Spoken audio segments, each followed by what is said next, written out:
പരസ്പരം പൊരുത്തപ്പെട്ട് ഒരു തരത്തിലും മുന്നോട്ട് പോകാൻ സാധിക്കില്ല എന്ന് തോന്നിയാൽ പിന്നെ ആ ബന്ധം എന്നേക്കുമായി അവസാനിപ്പിക്കുന്നത് തന്നെയാണ് നല്ലത്. നമുക്കെല്ലാവർക്കും ഒരു ജീവിതം മാത്രമേ ഉള്ളൂ, ഇല്ലേ? പിന്നെ എന്തിനാണ് ആ ജീവിതം മുഴുവൻ കലഹിച്ച് കരഞ്ഞ് സങ്കടപ്പെട്ട് സമാധാനമില്ലാതെ ജീവിച്ചു തീർക്കുന്നത്? ശാരീരികമായി അടുക്കുമ്പോഴല്ല, മാനസികമായി പരസ്പരം മനസ്സിലാക്കി പൊരുത്തപ്പെട്ട് ജീവിക്കുമ്പോഴാണ് പല ബന്ധങ്ങൾക്കും ദൃഢതയുണ്ടാകുന്നത്. ദാമ്പത്യം രണ്ട് വ്യക്തികൾ ഒരുമിച്ച് ജീവിക്കാൻ തുടങ്ങുമ്പോൾ ആരംഭിക്കുന്നതാണ്. പരാതികളും പരിഭവങ്ങളും ഉണ്ടാവാം, സ്വാഭാവികം. പക്ഷേ എപ്പോഴും പരാതികളും പരിഭവങ്ങളും ആയാലോ? കൂടെ ഉണ്ടാവുന്നത് കുറച്ച് സമയമാണെങ്കിലും ആ സമയങ്ങളിൽ നിനക്ക് എന്ത് പറ്റി, ക്ഷീണം തോന്നുന്നുണ്ടോ, നീ ഭക്ഷണം കഴിച്ചോ, ഇന്നത്തെ ദിവസം എങ്ങനെയുണ്ടായിരുന്നു എന്ന് വളരെ എളുപ്പത്തിൽ ചോദിക്കാവുന്ന നിസ്സാരമായ ചില ചോദ്യങ്ങളാണ്.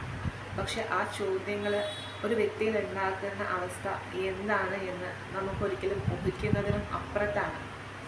സ്നേഹം, കരുതൽ, കൂടെയുണ്ട് എന്ന തോന്നൽ, വിശ്വാസം എന്ന് വേണ്ട ജീവിതത്തിൽ ഒരിക്കലും വിലമതിക്കാനാവാത്ത അല്ലെങ്കിൽ വില കൊടുത്ത് വാങ്ങാനാവാത്ത ഒരുതരം അനുഭൂതിയാണ് ഓരോ വ്യക്തിയിലും ഈ ചോദ്യങ്ങൾ ഉളവാക്കുന്നത്.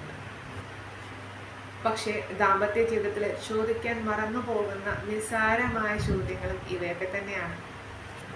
അതുകൊണ്ട് തന്നെ പരാതികളും പരിഭവങ്ങളുമായി ജീവിതം പരമാവധി ദുസ്സഹമാവുകയാണ് നാം അറിയാതെ തന്നെ. ദാമ്പത്യ ജീവിതത്തിൽ ഒരാൾ മാത്രം പരിശ്രമിച്ചതുകൊണ്ട് യാതൊരു പ്രയോജനവുമില്ല. രണ്ടുപേരും വ്യത്യസ്ത സാഹചര്യങ്ങളിൽ നിന്ന് വന്ന വ്യക്തികളാണ്. അതുകൊണ്ട് തന്നെ രണ്ടുപേരും ഒരേപോലെ പ്രയത്നിച്ചാൽ മാത്രമേ ആ ജീവിതം നല്ല രീതിയിൽ മുന്നോട്ട് പോകാൻ സാധിക്കുകയുള്ളൂ. ഒരാൾ മറ്റൊരാൾക്ക് വേണ്ടി വിട്ടുകൊടുക്കുമ്പോഴാണ് അവിടെ സ്നേഹം ഉണ്ടാകുന്നത്. കാര്യങ്ങൾ കണ്ടറിഞ്ഞ് മനസ്സിലാക്കി പ്രവർത്തിക്കുമ്പോഴാണ് അവിടെ കരുതൽ ഉണ്ടാകുന്നത്. അനിവാര്യമായ സന്ദർഭങ്ങളിൽ കൂടെ ഉണ്ടാകുമ്പോഴാണ് അല്ലെങ്കിൽ കൂടെ നിർത്തുമ്പോഴാണ് അവിടെ ബഹുമാനം ഉണ്ടാകുന്നത് അല്ലെങ്കിൽ വിശ്വാസം ഉടലെടുക്കുന്നത്.